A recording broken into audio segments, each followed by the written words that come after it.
This is Mike Stern. And this is Tom Hershenson. Welcome to General Magic and the Soul of Tech. We believed we were building something that would change the world, and in some ways we did. In others, we didn't understand what we were setting in motion. The story of General Magic isn't over. We're still living inside what it started. Today we're going to be talking with Andy Hertzfeld, one of the original inventors of the Macintosh, the co-founder of General Magic, and one of the giants of the tech industry, and one of the most decent and kind people who's ever worked in Silicon Valley. And he's going to give us some surprising insight into what AI means for his practice of writing software and talk about what's gone wrong in Silicon Valley and in the world at large, and what we can do to help make things better. And I'm Tom Hershenson. Today we have the pleasure, an absolute pleasure, of speaking with Andy Hertzfeld, one of the OGs of the computer age, an integral member of the Apple Macintosh team, a co-founder of General Magic, who shares his thoughts on innovation, pursuing one's passion, and, as surprising to some perhaps, take on AI and its place in our lives. Right. And that was created with the idea of empowering people, unleashing creativity, making something easy and beautiful to use. Is that a design philosophy that you think still prevails in the Valley and in the industry generally, or has that sense of the craft disappeared? Well, the industry's 100 times bigger than it was when I started working on the Macintosh. And so there are still some pockets where people are idealistic and they want to do the right thing. They want to make the world a better place. We had the ground of our belief was if we made the computers easy enough to use, we'd be helping humanity. I think we might have overshot our mark a little bit on the cell phones anyway. They're a bit too addictive. I'm not sure what to do about that because you do want people to use it and love it. And I'm not sure, sort of the geometry of the guardrails. Just to take a step back and expanding on that, Andy, I'm wondering, what did you feel motivated you early on in programming? Was it a sense of accomplishment of writing great code? Was it seeing people use it? Were there other things in the mix for you kind of emotionally and philosophically when you first started out? Well, when I first started out, I was a high school kid and I was basically just joyriding. I was, following my heart, doing what I wanted to do. They had a single ASR33 terminal, a teletype in my physics classroom. That was connected to a GE time-sharing system about 15 miles away. We were programming with punch tape for that because the online time was so expensive that you had to do it all beforehand and just put in the tape so it all run through quickly. But I was working out of excitement and love. It's hard to put your mindset back to how rare it was then to have access to a computer. I was lucky that I was able to access it at all when I was 15 years old. Continuing throughout my career, really I've been working on what I'm excited about, following my heart. And later, when you're getting a salary and all that, changes the dynamics quite a bit. But I was fortunate in my career that that's what they wanted me to do. I wasn't fighting against them so much early time, just have fun with the computer. My goal when I was writing any program, I wanted to see the person I was down to, their jaw drop, them to smile and laugh. That's how I knew I was doing a good job. It was very, very different than programming for offices or whatever. Apple's always been great. That at their heart, sometimes they've deviated from it, but they really want to make something lovable, fun, exciting, as well as useful. What do you think it feels like to use Claude or another AI tool to code? That must take all of the joy out of the experience. But not being a coder, I don't know. Well, no, it's actually thrilling, at least in the early stages of using that stuff. When it works well, it's like magic. And it's, definitely a very exciting thing that, wow, it did it all for me. But I think it's a tremendous step forward. I'm retired, so the only programming I do is for fun, just like it was when I was in high school. What tools are you playing around with? The thing that excites me the most, that I've spent the most time on, is audio generation tools. A program called Suno. Ever since I was a college student, I was writing poems that were really songs. But I did that for 5 or 6 years, maybe even up to 10 years. But I could never hear them as songs because I didn't have the music technical skill. But Suno does just a remarkable job at taking my poems, taking a little bit of input from me, just in English, nothing too fancy, but just telling it what I want and iterating.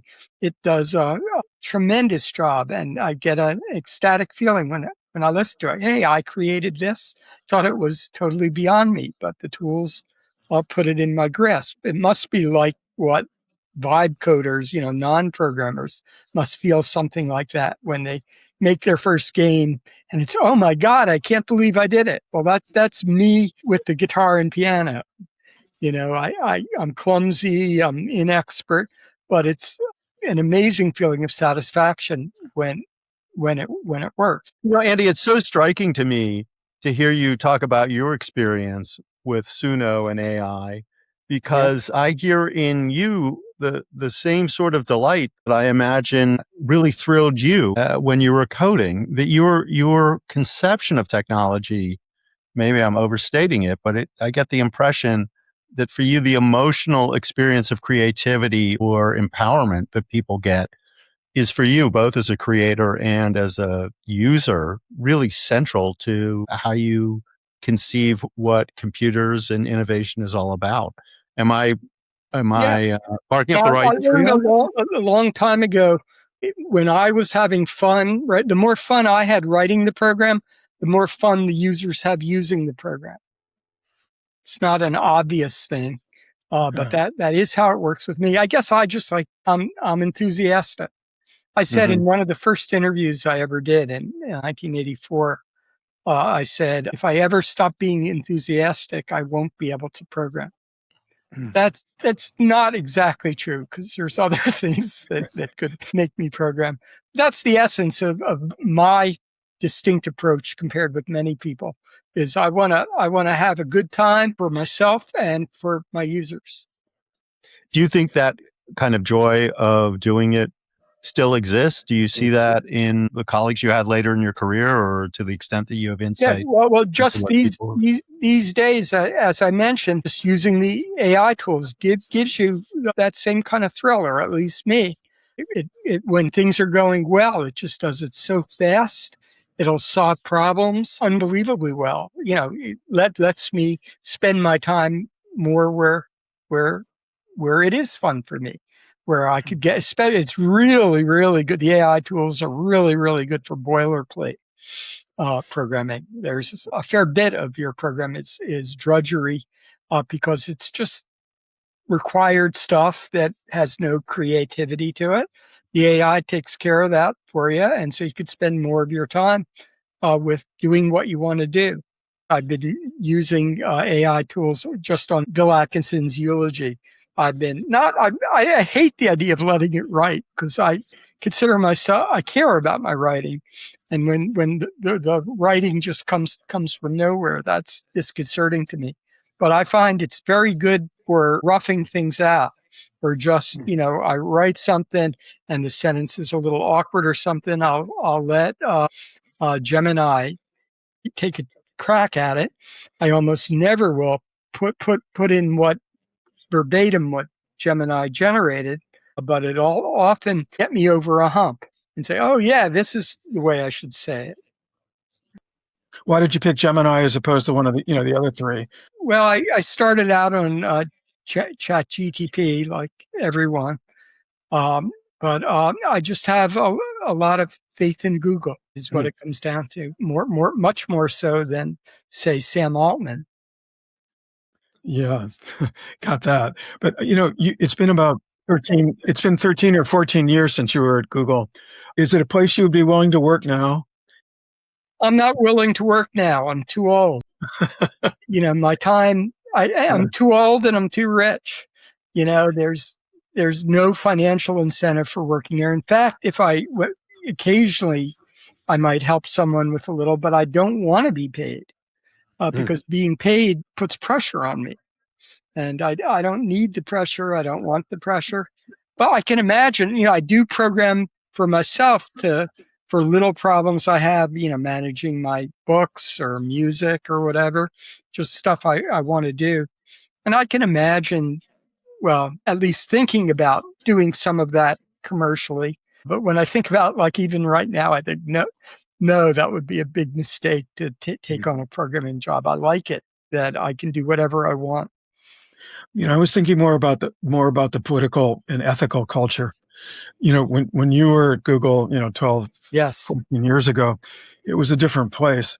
There's an employee petition circulating now to try to block the deal that it's doing with the Pentagon.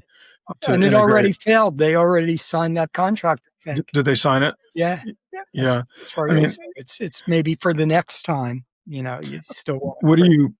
How does that strike you as, is that a sea change in the entire industry? Would the Google where you worked have done that? Yeah, Google's changed dramatically. And also, I'll tell you, I almost, I hated reading the New York Times article about Sergey placating Trump and all that. Maybe I'll talk to him about it someday or whatever, but it's just a heavy heart that Sergey's got a MAGA girlfriend. I don't like that. And, and that helps indicate to me, well, Google maybe I put it on too much of a pedestal. Google, when I started there, I thought I was kind of late starting there in 2005, but it was, very much a different place, as I think Apple as well. My experience with Apple was earlier, but I still have friends there. It's very different than when I was there, as it must be, really, to, they have like 100,000 people. Yeah. Is it purely a matter of size? No. Or is it more than that? I think the values of the founders, just the values of the company start out at least as the values of the founders. And I think it makes a pretty big difference, or it could, it's still possible. And you don't have to be a founder, but someone who's brilliant and passionate and really cares about doing the right thing can still make a difference. Maybe not as, you're now steering a battleship instead of a little kayak, but the same principles apply, I think, about doing great work. Andy, I still remember a conversation we had when I was mulling over whether to leave General Magic, and you were one of only two people I sought out for wisdom. And you explained to me that you had more than once in your career seen how companies start with people who have a vision, and founders are there motivated and engaged by an idea. The way you put it to me was, sooner or later the suits arrived. Yeah. That's just the way things go. It's a natural evolution, and the suits are there to do something different. They're not there to innovate per se. They're there to make a business remain profitable. And the startup people go on to their next startup. To the next thing. That's exactly what you said. So I still remember you framing it in those terms, and it really was helpful for a young kid to understand that A, that dynamic existed, and B, that, the choice was mine. Did I want to be at places that were at the early stage when there was a certain kind of culture, or did I want to stick it out and be at companies that were further along and just had a different set of priorities? And the thing I wonder about AI is whether that how much that founder ethos or motivation persisted. It seems like there's really a race to commercial success, and maybe a race to the bottom in terms of companies being willing to deal with anyone or have their AI used for any purpose. Do you have a sense, but yet you are articulating wonderful things about AI and positive experiences with it. Do you detect that there's still a kind of idealism, put the user firstness to the AI industry, or do you think that ship has sailed? Well, the AI industry is poisoned by money, and for the last year or two, it's insane how much they're paying people with fairly narrow but deep technical expertise. It's just, everyone would be better off if there wasn't so much speculative financial enthusiasm, let's call it, whatever. It's not I think it's called greed. yeah. Yes. But Steve Jobs, founder of Apple, one of my favorite quotes that he liked to say is, the only way to do great work is to love what you do. If you don't love it, it's not gonna, the user will feel that. Why should they love your software if you don't? And then of course, Steve's partner, Steve Wozniak, purely operated on that principle. He would not do, by the time I got there, I got to know him anyway, he wouldn't do a thing if he didn't love it. It was a real challenge for the product managers at Apple, because often if you really needed to get it done, you had to like trick Woz into doing it. But well, and some of it is just, I'm talking in real general terms, but a lot of it is just conditioned by what I like. I wouldn't, not everyone would want to or could do what I do. You can't really generalize it, but I'm lucky that the forces came around when I was young enough and enthusiastic enough to do something and make a difference. There's plenty of people who'll tell you stuff like I do is, good and worthwhile and all that.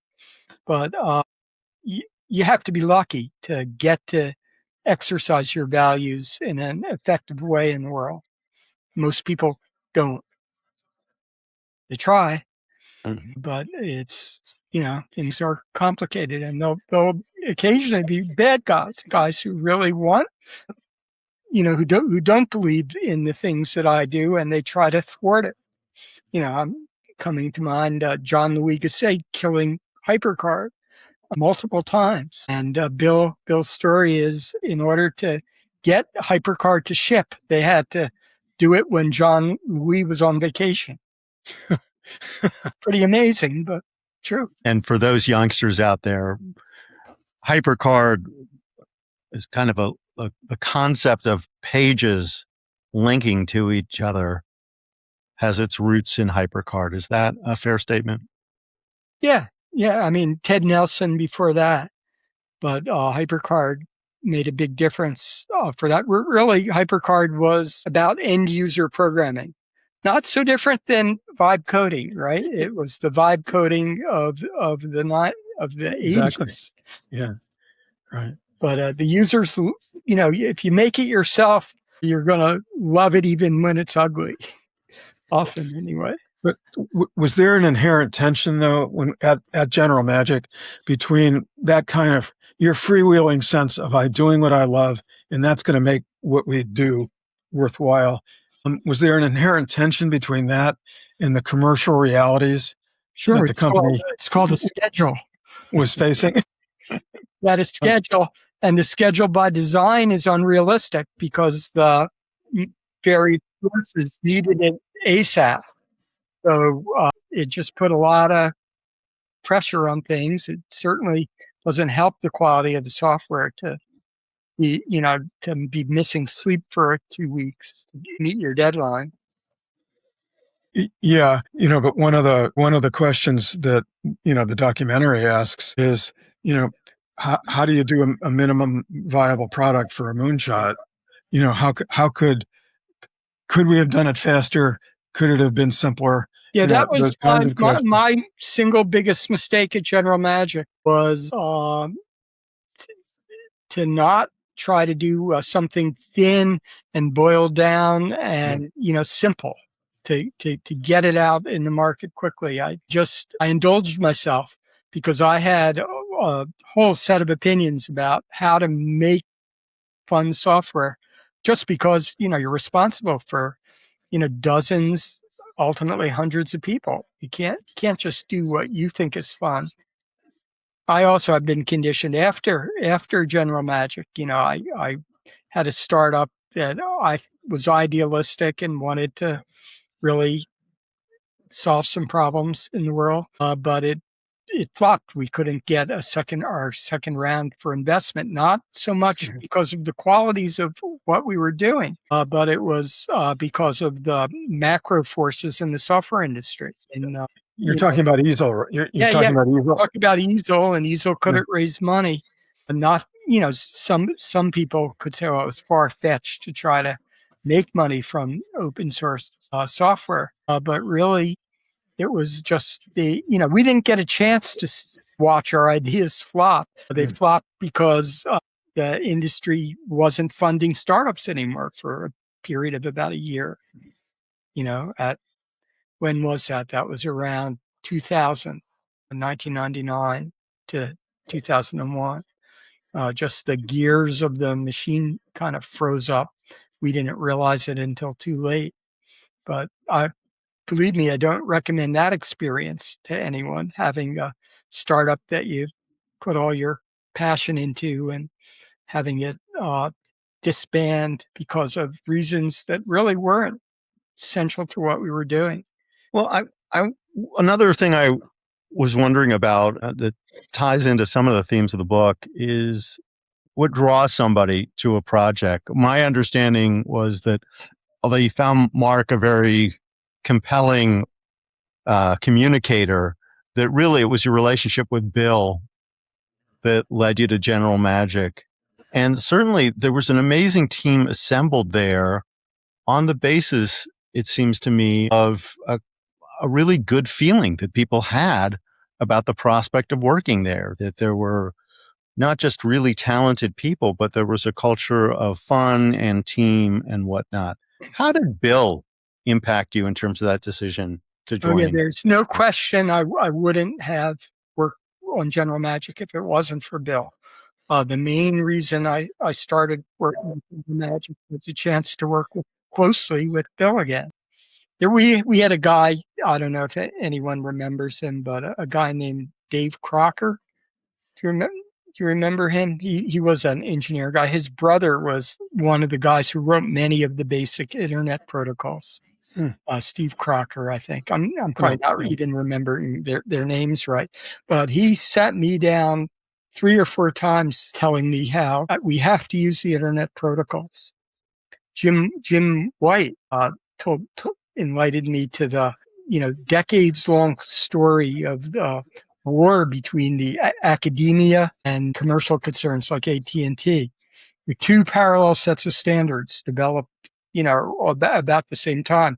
One that was free and open, one that was closed, and ultimately all about money. We picked the wrong side. That it gives me chills to think about it. But really, the internet protocols, if we had done that, SMTP for mail is literally 1/10 as complex as what we were doing. It was so much better. We had, how do you make money question. Hey, we're doing something cool, but we can't keep doing it if we don't make money. And in that meeting, we came up, services. And that was before we had Telescript or anything like that. But we knew we had to have a communication service, which had some justification in the product, but was really about business model. Well, again, that's one of the questions. Could we have done without most or all of the partners? And yes. That's a really difficult question for me. Not all the partners. We needed somebody to make the stuff. Yes. Yeah. But it was tight. We had something tight and reasonably idealistic, and with the 3, Apple, Sony, and Motorola. Do you remember the advisory committee meeting? Remember we had an advisory committee. It was Tribble, Mitch Kapoor, Alan Kay, and John Warnock. and we had a meeting with them Rich to Kapoor. talk about certain, Yes. which directions, and they unanimously said, don't go near AT&T. Yes. They will kill you. Yep. And Marc's response was to dissolve the advisory council. Yes, I tell that story many times. But so do you think that was that one of the roots of why we didn't make it? That choice? Well, AT&T was one of the roots, and that whole meeting was about, should we partner with AT&T? Our esteemed advisors say, no, they'll chew you up and spit you out. Well, their $17 million helped us. Yes. I mean, that, I know. But there's more equity than anybody else, more than almost twice as much. Yeah. That was the problem. We didn't, we weren't going to get venture funding. We didn't know where else to get we didn't know where else we were going to find the money. We could have gotten venture funding. You think so? Well, you were just saying how excited everyone was about what we were doing. It was a big secret, but the best people in the Valley wanted to come work there. That doesn't sound like a recipe. Yeah, but VCs would have wanted to see an 18-month time to market. Well, they would first they would have wanted to see compelling demo, right? We didn't have the product. When we did the public offering roadshow, we did not present financials. It was crazy. It was crazy to have your lawyer on the roadshow.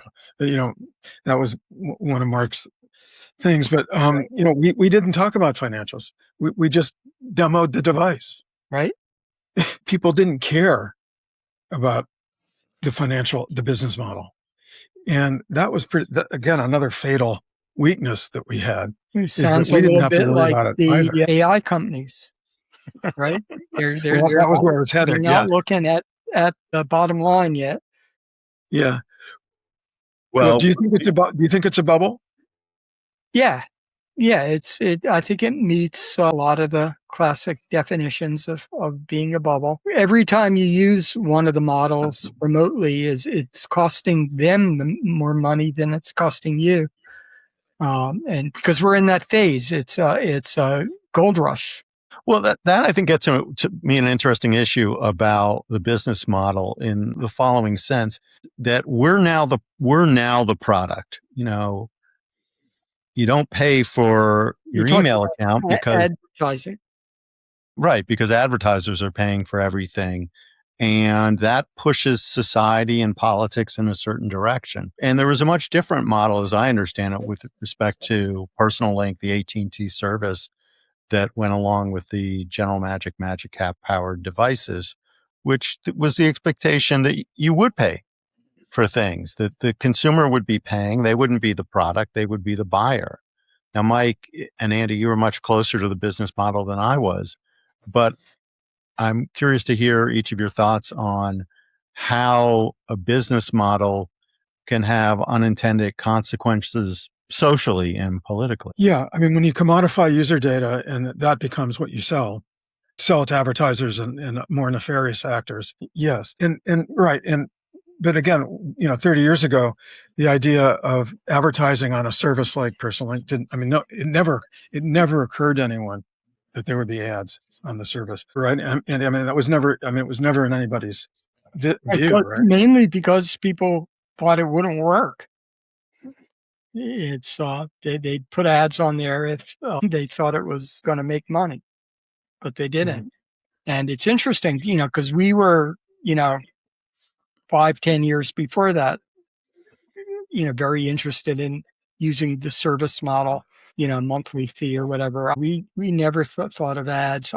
When I did think about ads, I immediately thought, well, how do you strip the ads? That's what everyone's going to want. Well, it's interesting to me just to think about the interface for the device, the Magic Cap operating system, and it had this metaphor of the physical world, and the hello screen, if you will, was a desk with various appliances, a Rolodex, if anybody remembers those, and a telephone and whatnot. And then you could go out to the hallway, and that's where what we today would call apps resided. And you could stroll up and down the hallway, scroll left or right, and enter different rooms for different applications. And one of the, I thought, charming things about that was there was art on the wall. Now, partly that was to help people remember where doors were relative to each other. You didn't just have a corridor of That's a door sense of after door. place. You wanted to make it. But you had art. You didn't have an advertisement. You had art. And it's quaint today to think about something online that is just there to be admired. Or actually, when we came up with that, I envisioned that you could actually put something you could sell there as well. I mean, I never did it. Maybe I'm glad I didn't, but that would be, if that was successful and used a lot, that would be interesting real estate. Mm-hmm. Interesting, because we had a Picasso.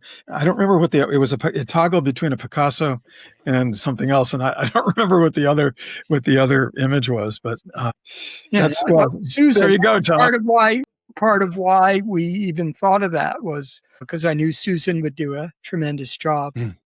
Yeah, Susan Kerr, fantastic work and a remarkable career that deserves greater notice than I think it's gotten in the world. She's gotten some pretty good notice, I think.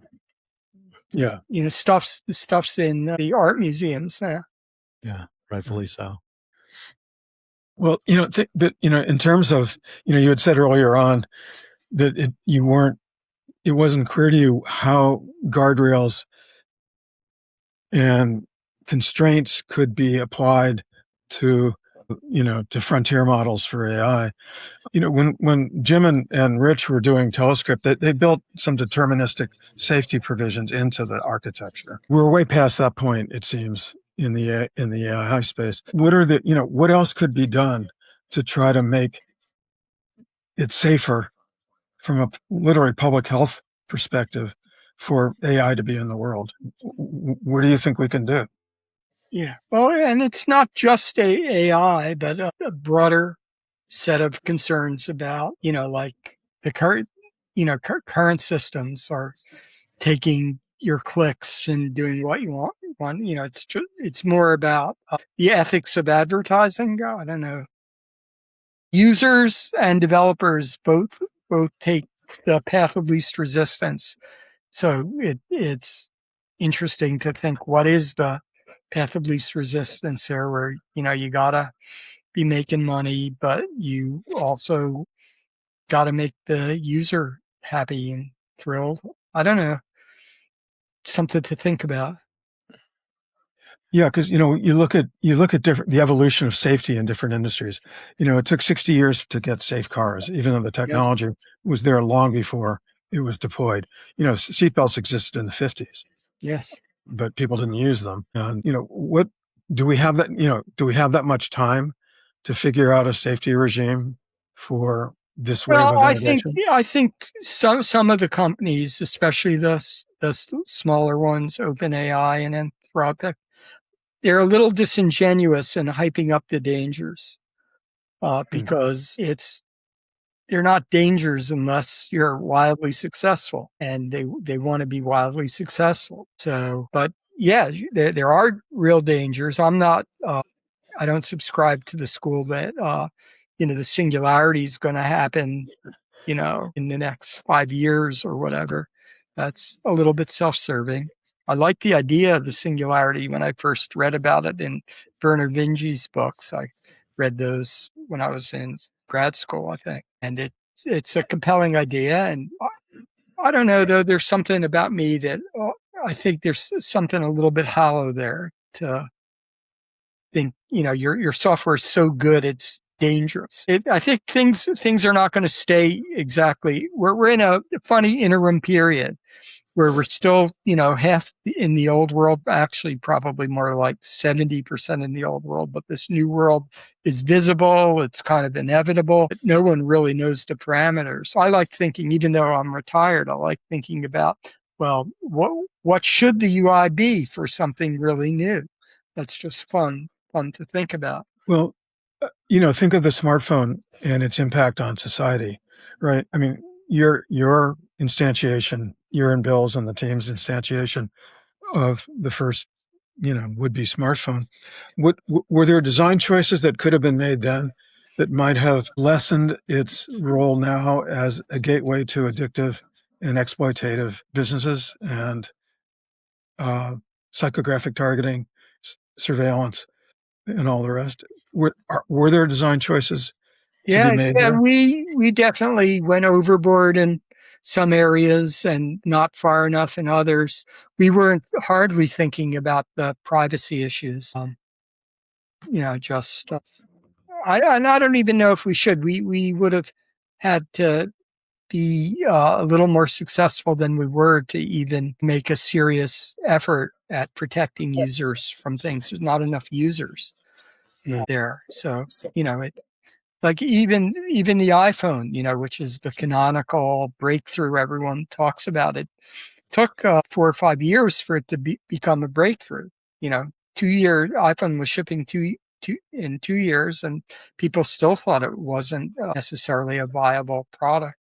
I think about it in terms of like Johnny Ive is doing the thing with OpenAI, and the rumors are, well, it won't have a screen. So I think, well, how could I design something really good that doesn't have a screen? Obviously, audio is the basis of the interaction, but that doesn't solve all the problems. Audio has some really big holes if you're going audio only. You don't have the ability to pick one out of a list of 20 things. You can't do that with audio. You have to keep the 20 things in your head.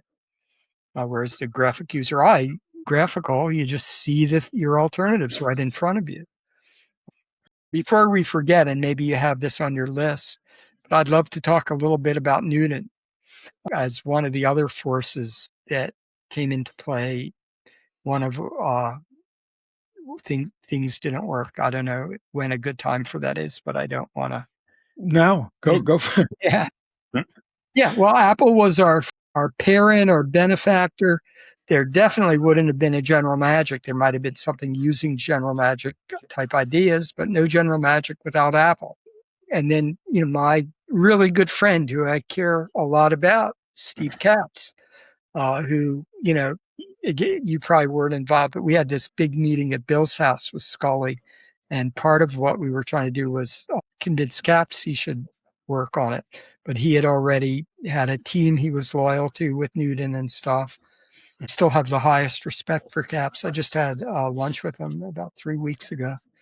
But they reached a point, and this was my retelling of what Newton was, but they reached a point, they were making something that was an 8.5 by 11 page. They called it the Dynabook version of Newton. It was projected to cost $5,000 and was totally different than Marc's models. They weren't oriented around communication, but that was Newton. And then it kind of internally flopped without even being a product. Some of the main technology they were putting bets on disintegrated.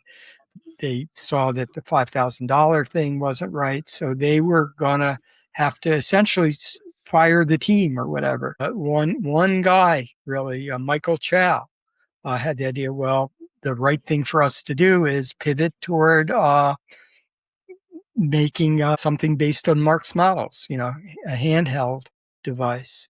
And that was, and I think that could be, if you're intellectually honest, that could have been the right thing, and you can't be too mad at them for wanting to survive. But the evil part was that they didn't tell us. They decided to copy us. They knew what we're doing. We're really people we're close to, but for whatever reason, they decided it was right to make it a surprise. And I still remember the sinking feeling, but I couldn't believe they would do that. Compete with our form factor directly and not tell us. So that's part of the downfall, not only of General Magic, but the downfall of Newton. Right? We were both way early. I mean, that's what history's shown, right? Magic Link would have had a much better chance of success if it came out 5 years later than it did. We had a lot more time than we thought we did. But Newton, it's different when, they knew all the vocabulary of Marc's vision and all of that, decided to make it a sort of zero-sum game. Although Sculley denies that he thought it was zero-sum, because he chose to focus. If you just focus on Telescript, sure, Telescript could not be rivalous to Newton, Yeah. but Magically Yeah. certainly was. And so it ended up, Newton became death slog to the Newton team, right? Because they knew we were coming behind their heels. What they had to do was come out a year before us, which they did. But there was a huge human price paid for that, including a suicide. And so it clearly wasn't good for them to do that. What we should have done if they wanted to is they should have proposed, well, let's merge. When their other version of Newton wasn't viable, and instead of copying us or copy us, but join us, and maybe then it could have succeeded. But it was profound to get dumped on like we did. Anyway, that's all I have to say. But I did want to say that is that if you're talking about reasons why General Magic didn't make it and or why Newton didn't make it, there it is. You had schedules that you had twice the amount of time you thought you had, and both were breathing down. We for the first year and a half year after Newton made that change, we didn't even know that they were doing what they were doing. No, and it forced us to disclose our existence. Yeah. And that was, that was another, it was, we created this huge amount of expectation that we couldn't fulfill. Yeah. But, we did the vision pitch in New York, in 93, and, we weren't able to deliver on it until much later. And that was a really big problem. Do you think that the Newton discredited the category of the handheld? No. That, it was Palm came along just that same time and was pretty successful. Mm-hmm. So it wasn't discredited. There was a big success. It just wasn't from us or from Apple. It's also interesting to me. I mean, your point about it became zero sum and it didn't have to be that way. And if the companies had, the Newton team and General Magic had worked together. And to me, the irony is Apple and Google were working together at General Magic in the sense that ultimately Tony Fadell ended up being integral to the iPhone, and Andy Rubin, of course, was at the center of Android. So that's really a test case of people working together initially and then later branching out, as opposed to Apple trying to do something separate from General Magic from the very first moment. Yeah, and then it was, as I said, it was more complicated than that. Mm-hmm. Newton was a whole different thing that wouldn't have hardly affected us if they didn't, if that thing they were doing wasn't viable and they had to move into our space. That was the mistake. Mm-hmm. I thought it discredited the category to some extent because it became a laughingstock.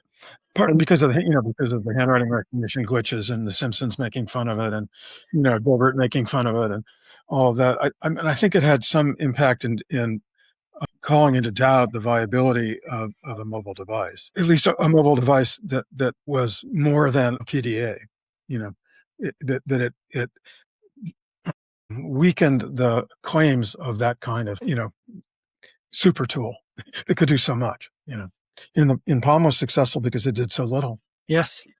Well, yeah, the key thing that Palm did that we kind of thought about, but backed away from it, but they depended on the personal computer. It wasn't a standalone device. Right. That's a stark difference. And it turns out they probably made the better choice. Maybe a few years later, the other choice would have been better. But well, and they moved in the smartphone direction. Yes. Once HP bought them, especially. But it was too late. BlackBerry had already won that battle. So. Yeah, and they had, in a way, they mirrored some of our history in a way. It's kind of interesting to think about. But, although inverse, because they decided to do it themselves. Yes. Originally, they weren't. They decided to integrate, right? To vertically integrate and to do it, to make it themselves. It was, which was one of the keys to their being successful. What I was thinking of was the trio to handspring type thing that is, in a way, mirrors the general magic. Yeah. And Newton. Well, we always market it as, and I remember the phrase, communications at its core. And it was not a personal digital assistant. Yes. It was not, it was a communicator. We called the inside the building PIC, personal intelligent communicator. And we saw that as the killer app for small devices. And I think that history has proven that that was correct. I wonder with AI, what is the killer app? What is the most compelling use that's really going to drive adoption and be a viable business? And I don't have an answer to that. It's not clear to me what the killer app is for AI. Or if why can't there be 2 killer apps or 3 killer apps? Sure. But we're in a stage where, the volume of the hype. I mean, what can't AI do, which to me is a tell that the people marketing it don't have a really solid, compelling, focused message when you talk about it, being all in one and it does everything. Well, their notion that it's going to transform every conceivable business process, right? Is part of the problem. But in healthcare, especially in diagnostics and in protein folding and the development of new drugs and things it's clearly going. Those are spaces where it can do real good. Yes, and is already being deployed to do important things. From weeding out erroneous mammogram readings, to improving imaging interpretation, things like that. So I think that it's this notion that it's the Swiss Army knife for everything is inhibiting our imaginations about where it could yield real benefit. But again, that goes back to how do we preserve the notion that innovation makes people's lives better and not worse? Because what we've seen mobile, social, and the internet do is to make people's lives worse as well as better. And how do we constrain that this time around? First, you have to identify what it is that's making it worse, and then think about how you mitigate that. And so partly in order to figure that out, you need to have your users using it a lot before it'll reveal, the pain points. So some of it is just to have that as one of your basic goals, which I think the AI world pays lip service to. Maybe it's kind of real, but they're afraid they're going to destroy mankind or something like that. The first step is just being aware that it could. We didn't really even have that level of awareness when we were doing what we were, and neither did Steve Jobs, neither did Apple. They didn't think they'd be so successful that they'd ruin people's lives. Well, one of the points made about technology sometimes is that every technology has certain inherent tendencies. One analogy or one example is a hammer. If you give somebody a hammer, they start thinking in terms of hammering things. Yes. That problems, is this something that is solvable by banging on it? And in terms of construction, that's a great tool. But in terms of resolving arguments between human beings, not so great a tool. Yes. And one of the things I always wonder with technology is whether people notice any change in their own mindset or how they approach the world based on that technology. I mean, cell phones, not only did I communicate a lot more with people, but the nature of making plans and the nature of being on time and things like that really shifted for me because of being able to be instantly in touch with people. I'm wondering, A, Andy, what you think about that general concept, and B, if you noticed for yourself, for example, using AI has changed the way you think about solving problems or what's interesting to work on, et cetera. Yeah, well, definitely, programming and really, creation of all kinds is just so much more frictionless, and, you can see beyond the old horizon. Can do a lot more. And, Mike was mentioning things that are just clear wins. Everyone sees but it takes a lot of work to get to where it really is effective. But it sounds like it's unleashed, or it's enabled your creativity as a poet and lyricist.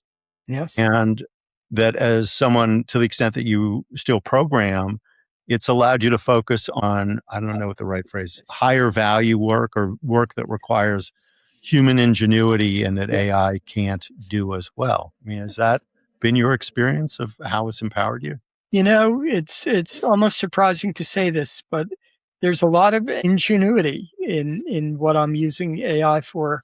That I'm saying not my ingenuity. It's the software that train neural nets. It seems like it has ingenuity. It kind of blows me away and some of the time, not all by any means, all of the time. But if you're using it to like try to write fiction, which again I wouldn't do that in a serious way, but it's still interesting to see what it comes up with, and sometimes it comes up with really great ideas. 1,000 monkeys at 1,000 typewriters. Yeah, no, and it's profound for an old guy like me that the UI these days and in the days ahead is English. You just talk to the thing, and there's no rules or whatever. You just, hey, that doesn't work. Try it this way, whatever. And that's, I imagine it really will be, if it's not already, incredibly empowering to, high school kids, etc. What's interesting, because everyone can program. I was preaching that was the world I wanted to help create.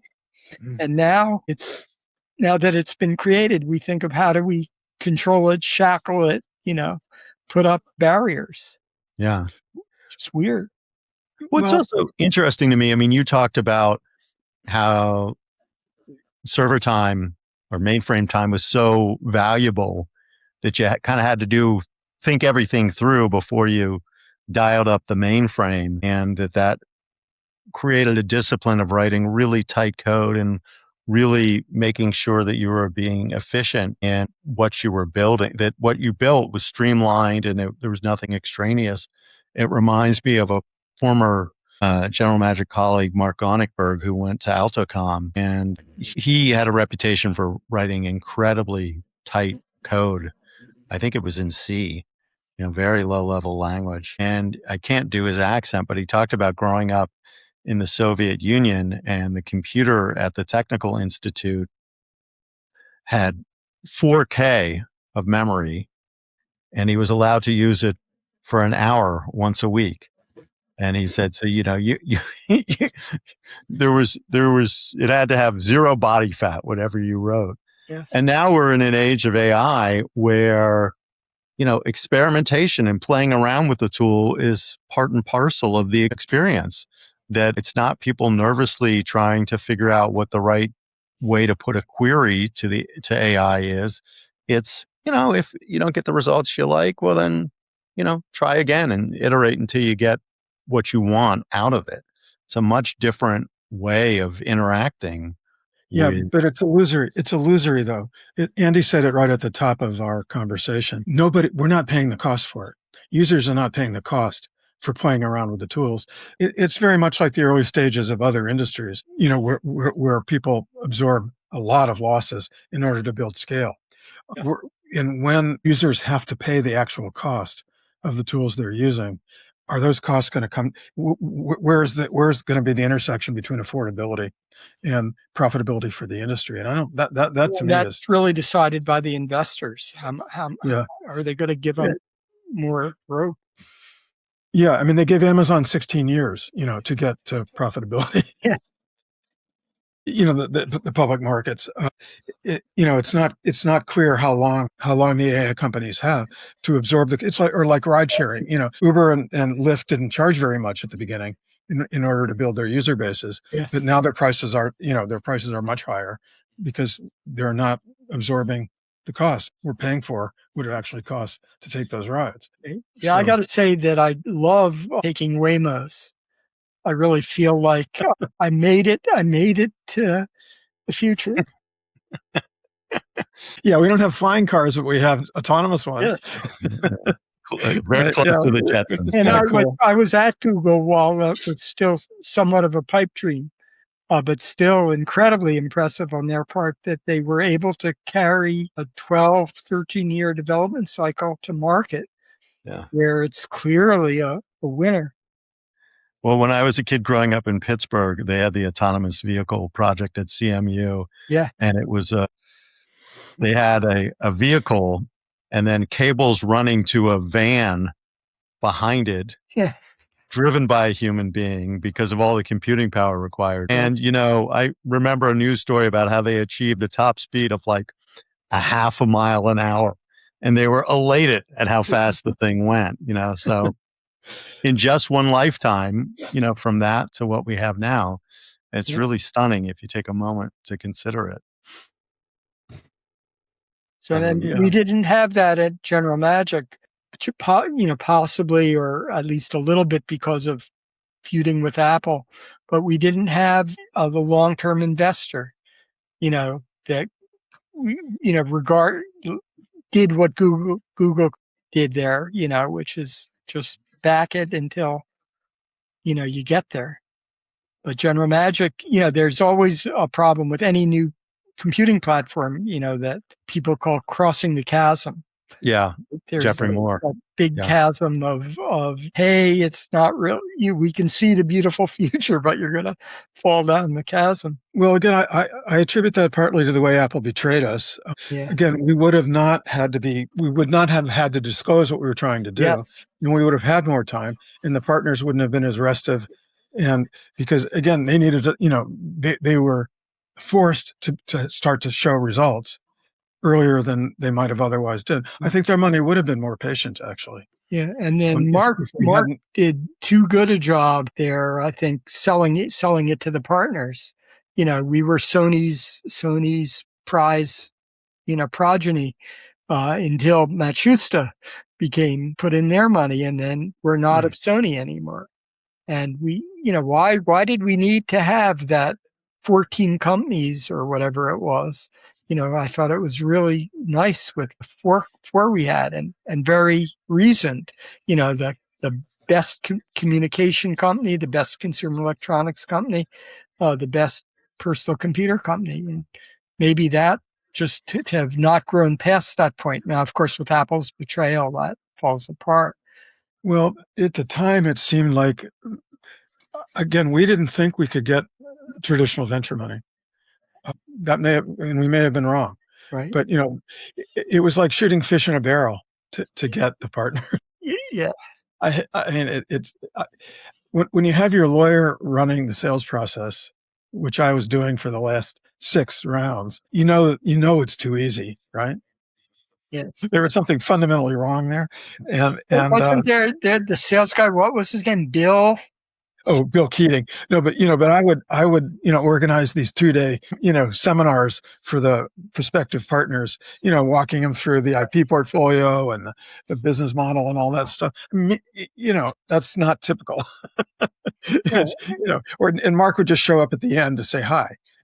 He'd do a guest appearance. It was too easy. But again, I think VCs would have been much tougher on us and driven us much harder. So it's it's hard to know where the trade-off, would have been.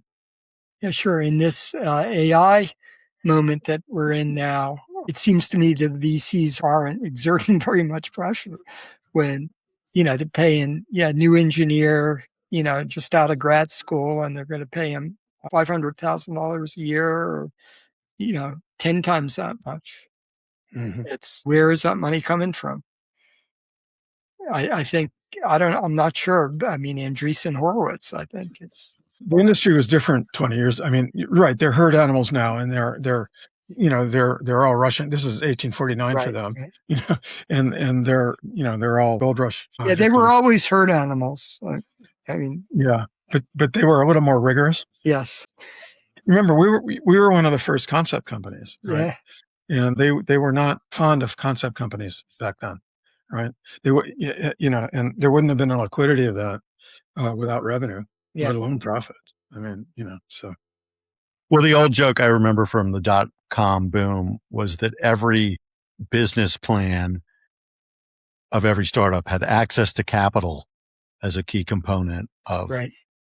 their approach. That, to your point, Mike, these large startup costs, and someone has to bear them, and they're speculative. But, it's funny. This is something of a reset for me, Andy. I would have thought you would have been very skeptical and somewhat contemptuous of AI coding tools, given your artistry. I mean, that your craft, but the fact that they enhance your ability to practice your craft, that you feel that way is something of a surprise for me. Yeah. Well, I mean, I'm an excitable developer. I mean, ask me how I feel in 3 years. I don't know. I'll probably be dead. Well, are there any technologies that you look back and you've soured on? Yeah, sure. A lot of times you're initially enthusiastic about something, but you didn't really understand it, or you get in, your opinion changes as you do things. Like something like the Lisa it was something like that. It's when you got close enough to it. I mean, there was a period of time where I was working about a year and a half. I was working on Apple II stuff, but I saw the Lisa, coming into being, from far out on the horizon and whatever. And I thought it was incredibly good for a while until I got into the details and saw a lot of the problems. I don't know if that meets the criteria of what you're saying, because it's all just kind of from one company, but. No, I think the idea of being enamored of a technology Yes. or a product, and then, you Inevitable. hands on, and all of a sudden it's not as pristine or as gorgeous as you thought it was. Yeah. And I know we did that to some people as well, like the Magic Link when it came out. We gave one to Woz, who's my hero, and he looked at it harshly because, and that helped us to do that, and there was nothing at all malicious, but he would be one of the top people I'd want to love what we did. And he did love it in some ways, on the surface. What he hated was the performance problems, the spinning circle. The hat, the top hat. Top hat. Yeah. Yeah, right. Well, if you were going to give a commencement speech at this point, like Steve did, what would you tell people who are coming out of college now? What would you say? Well, what I've traditionally always said as the main point I'd make there was just follow your heart. Do, or that Steve Jobs quote, right? The only way to make something great is to love what you do. So you got to find what you love that other people will join with you, fund it, get some funding. But I still always go, it's just me and my nature, but it's just, I want to work on stuff that I want for myself. That's the key. I believe that was the key to Apple. Almost everything they succeeded at was something that they made because it wasn't in the world and they wanted it to be, from the Apple II to the iPod to the iPhone. Well, all have that. People scoffed at the iPod first came out, because it cost $400, something like that. Well, we have a standard question that we try to ask interviewees. Okay. And if you had to have a bumper sticker on your vehicle that summed up what you're all about or what you've done, what would it be? What is Andy Hertzfeld bumper sticker? I had a bumper sticker, not a bumper sticker, but a license plate with a custom name like that, but something I was super proud of. My license plate was Mac Whiz for a year or two. And I came to realize it was a big mistake to have that license plate, because any stranger that sees me leaving the car would see that, what my career was or whatever, and people would start talking about it to me, and, hey, I wanted more privacy than that. I've been meaning to get one of those, not bumper sticker, whatever you call it, decals about Tesla, saying, I bought this before Elon went nuts, or something like that. Because I am embarrassed driving the Tesla. And the sticker lets people know at least a little bit that you're not a total fool. The ones I've seen are like, this is econ friendly, not Elon friendly. Yeah. Well, it's unfair of me to ask the question, Andy, because I don't know if you knew about it.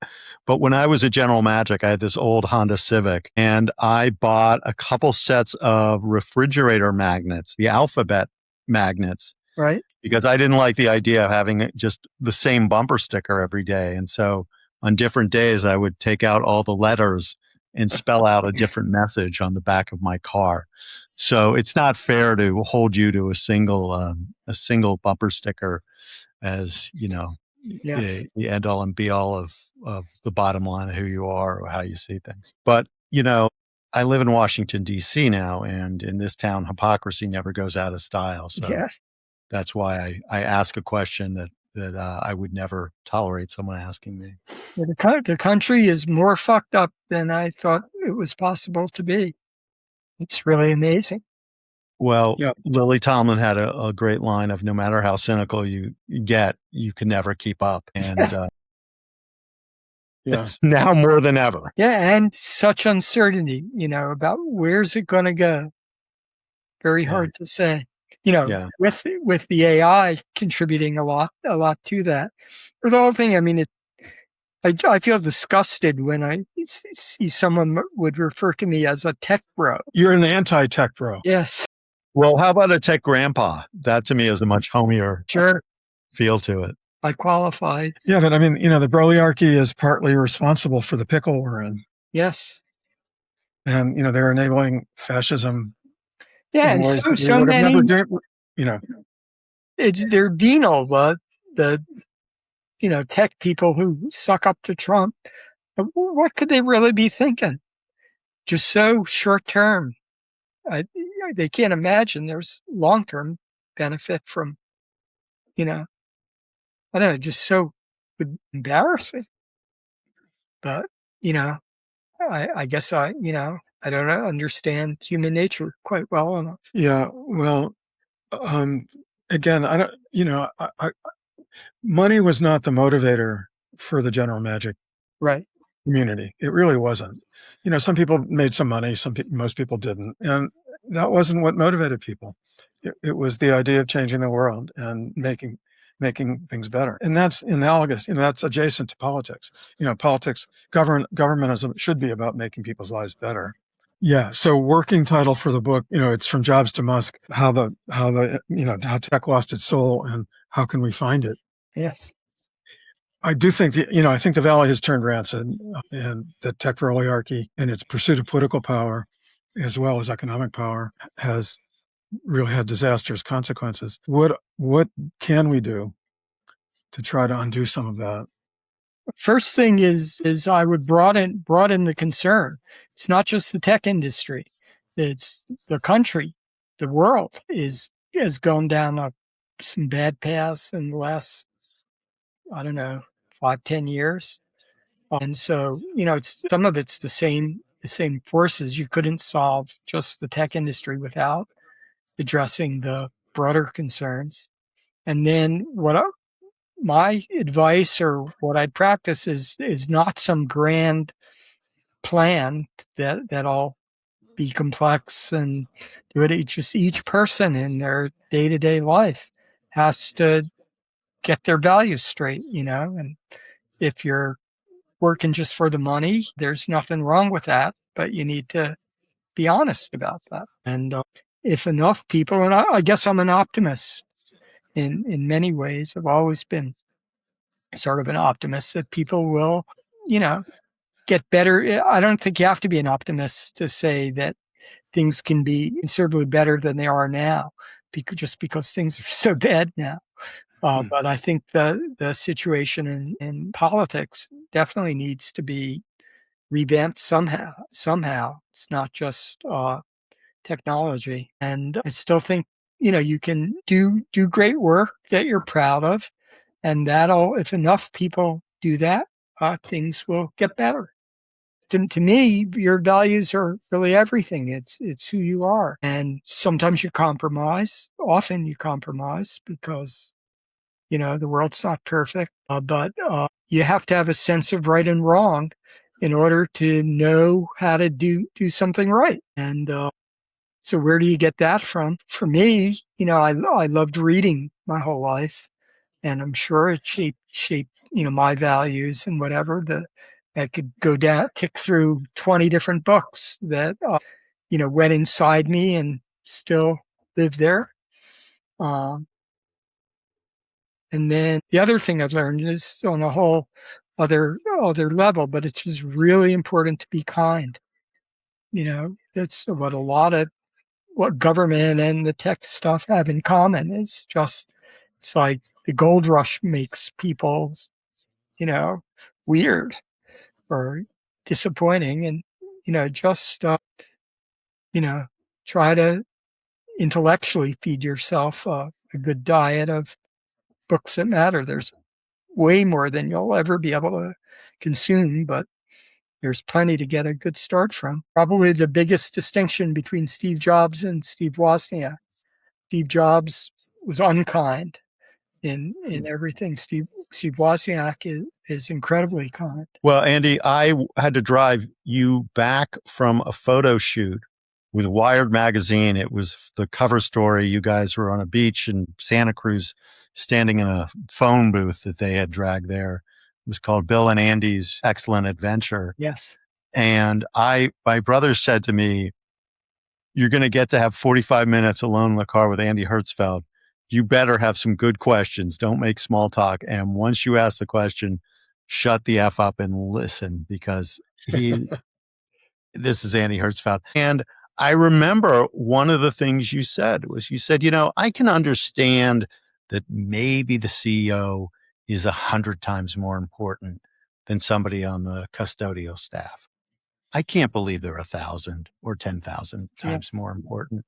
It just seems utterly implausible. And again, I don't remember much from 30 years ago, but that really stuck with me, both as a way to navigate in terms of my values through life. And to me, I've always thought of you as just a mensch, a person who really has human concerns and concerns above commerce and stock options and stuff like that. So that's one of the reasons I admire you so much. And you've been one of the formative figures in my life, my experience working with you and just listening to you. And to me, a role model of, you can do what you love and you don't have to sell out. Yeah, there's luck involved, and yeah, there's some compromises involved, but there is a way to stay true to your ideals and make a really meaningful contribution and have a rich life as a result of it. Yeah. Well, I was lucky. I had fairly early success just from being at Apple, which gives me the luxury at turning my nose down at people who just want to make money. Mm-hmm. It's because I made my money. Yeah.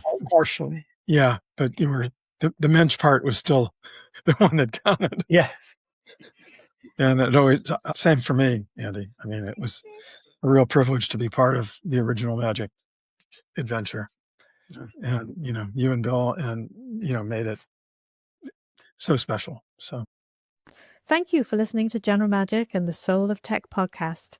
Tune into our Substack for more interviews and articles at spellboundproductions.substack.com.